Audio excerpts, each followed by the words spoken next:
Hi, எல்லோருக்கும் வணக்கம். Welcome to Vijith views. அந்த வீடியோவில் நம்ம இன்னைக்கு வைரலான டாபிக்ஸ் பற்றி கண்டிப்பாக டிஸ்கஸ் பண்ண போகிறோம். ஸோ வீடியோக்குள்ளே போகிறதுக்கு முன்னாடி நம்ம சேனல் நீங்கள் புதுசாக இருந்தீங்க அப்படின்னா கண்டிப்பாக சப்ஸ்கிரைப் பண்ணிக்கோங்க. வீடியோ மறக்காமல் ஒரு லைக் பண்ணிக்கோங்க. இப்போ நம்ம வீடியோக்குள்ளே கண்டிப்பாக போகலாம். ஸோ இன்னைக்கு வைரலான டாபிக் அப்படிங்கிறப்ப ஒரு 3 டாபிக் இன்னைக்கு சரியான ட்ரெண்டிங்கு. ஒன்று பார்த்தீங்கன்னா மாதம்பட்டி ரங்கராஜ் அவர்களுடைய 2வது மனைவி. ஸோ அவங்க ஒரு போஸ்ட்டு, அது மட்டும் இல்லாமல் ஸ்ட்ரெயிட்டாகவே ஒரு கேஸ் ஃபைல் பண்ணியிருக்காங்க. ஸோ அதனுடைய சீரியஸ் இம்பேக்ட் எப்படி கிரியேட் ஆகிருக்கு, அதில் என்ன ரெஸ்பான்ஸ் பார்த்தீங்கன்னா மாதம்பட்டி ரங்கராஜ் கொடுக்க போகிறார் அப்படின்ற ஒரு விஷயம், அவர் ஒரு ரிப்ளை கொடுத்துருக்காரு அப்படின்ற மாதிரியும் சமூக வலைதளங்களில் ஒரு விஷயம் நடக்குது. ஸோ அதை பற்றி என்னங்கிற டீட்டெயிலாக பேச போகிறோம். 2வது, அன்றே கணித்த குறைஷி அப்படின்ற மாதிரி குறைஷி அவர்கள் குக் வித் கோமாளியில் நீதி நேர்மைனா யாருன்னு தெரியுமான்னு சொல்லிட்டு இவரை பார்த்தீங்கன்னா உங்களால் 10 செகண்டோட சிரிப்பு அடக்க முடியாதுன்ற மாதிரி ஒரு கவுண்டர் கொடுத்துருக்காப்புல.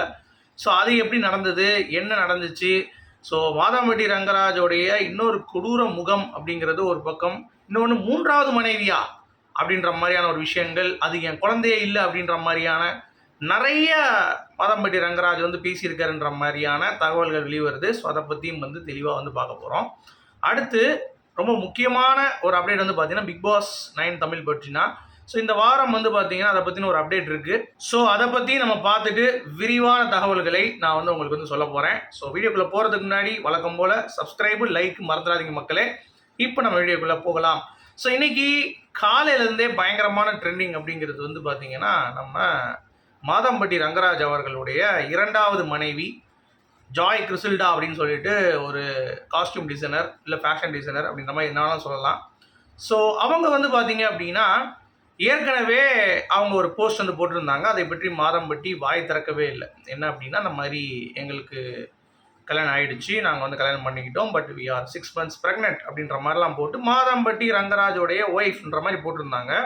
இதற்கு மாதம்பட்டி ரங்கராஜ் தரப்பிலிருந்து ஒரு ரெஸ்பான்ஸும் வரல. ஓகேவா? ஸோ எல்லா அந்தரங்கம் ஃபோட்டோஸையும் ரிலீஸ் பண்ணியிருந்தாங்க. லிப் கிஸ் பண்ணுற மாதிரி நிறைய ப்ரைவேட் ஃபோட்டோஸ் எல்லாத்தையும் பார்த்தீங்கன்னா ரிலீஸ் பண்ணி இந்த மாதிரி ஒரு ஸ்டேட்டஸை போட்டு விட்டு அவங்க பண்ணியிருந்தாங்க. அதுக்கடுத்து மாதம்பட்டிக்கு அவ்வளோதான், மூஞ்சே செத்து போச்சு. இந்த குக் வித் கோமாளி ஷோலையும் பார்த்தீங்கன்னா ஏற்கனவே இஞ்சி தின குரங்கு மாதிரி தான் இருப்பார் பார்க்குறதுக்கு.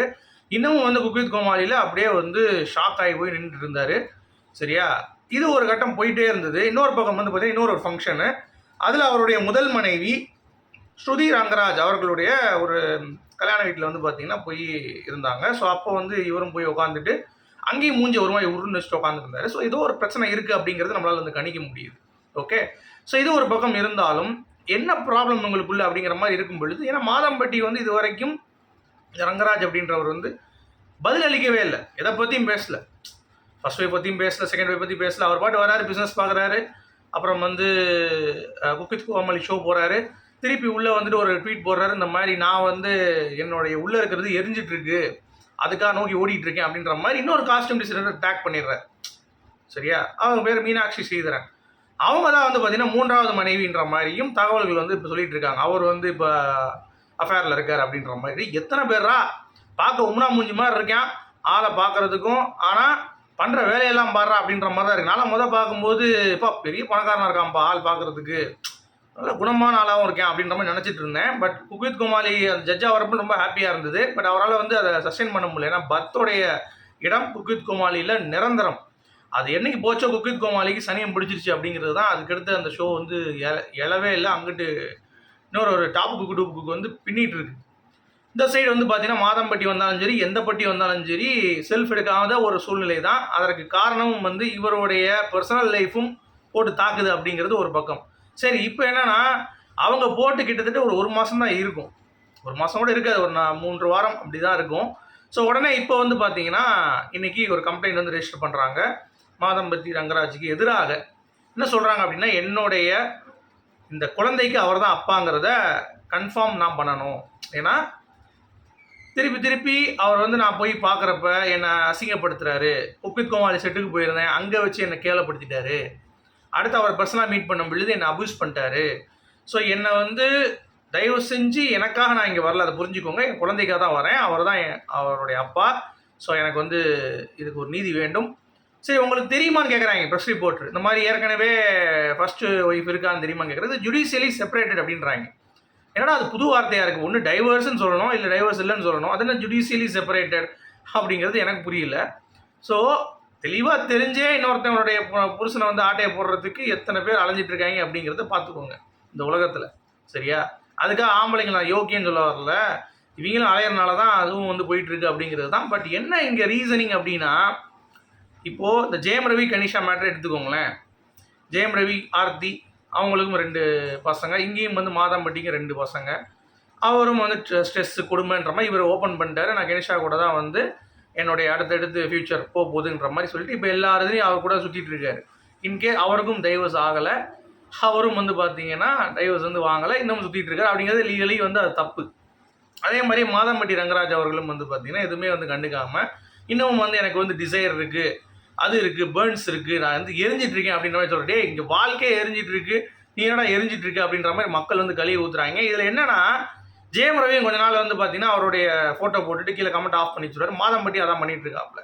சரியா? தப்பெல்லாம் பண்ணிவிட்டு இந்த மாதிரி கேடு கட்டத்தனம் பண்ணிவிட்டு டக்குன்னு கமெண்ட்டை மட்டும் ஆஃப் பண்ணி விட்டுட்டு எங்கே தான் வந்து போவாங்க அப்படிங்கிறது தெரில. அதற்கான ஒரு விஷயமும் பதிலும் அளிக்கிற மாதிரி தெரில. அதாவது ஜெயம் ரவியாச்சும் ஓப்பனாக வந்து சொல்லிட்டாப்புல. இவர் வந்து பார்த்தீங்கன்னா ஜெயம் ரவி சொல்லக்கூடாது, ரவிமோகன் அவர் அப்படி தான் பேர் வச்சுருக்காரு.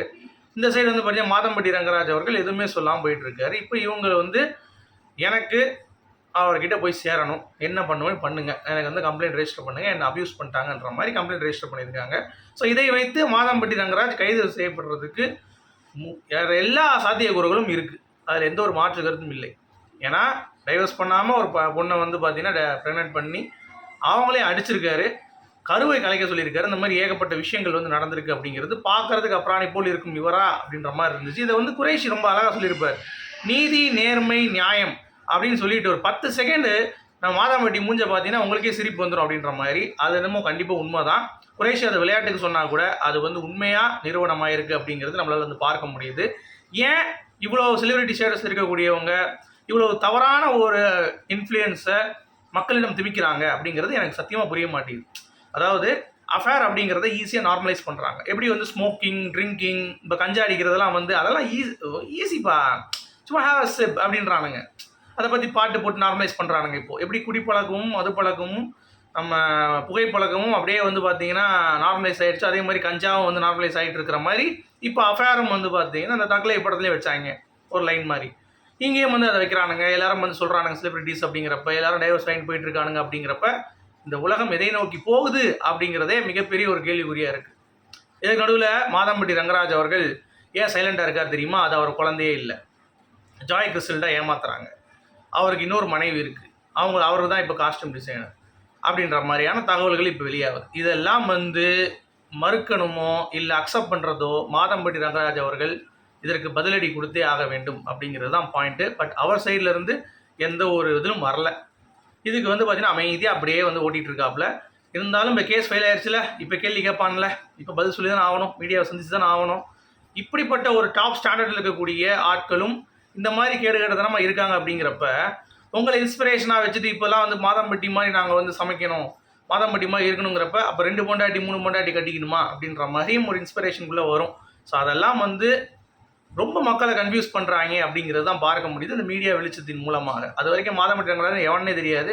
இப்போ மீடியா வெளிச்சம் இருக்கிறதுனால இதுவும் வந்து நார்மலைஸ் செய்யப்படும். அப்போ அஃபேர் வச்சுக்கலாம் அப்படின்றதும் வந்து நார்மலைஸ் ஆகும். அதை தயவு செஞ்சு பண்ணாதீங்க அப்படிங்கிறது தான் என்னுடைய பாயிண்ட் ஆஃப் வியூ. ஸோ நீங்கள் இதை எப்படி பார்க்குறீங்க அப்படிங்கிறத கண்டிப்பாக கமெண்ட் செக்ஷனில் சொல்லுங்கள். அது மட்டும் இல்லாமல் பிக் பாஸ் 9 தமிழ் பாருங்கள், 8 தமிழ்லேயே வருது. ஐயோ அந்த சீசனை மறந்துட்டு தொலைச்சிட்டாலும் 9 தமிழ் பற்றின அந்த ஐலோகோ எனக்கு தெரிஞ்சு இந்த ஒரு 3 நாளில் வந்துருங்க, 30-31க்குள்ளே வந்துடும்.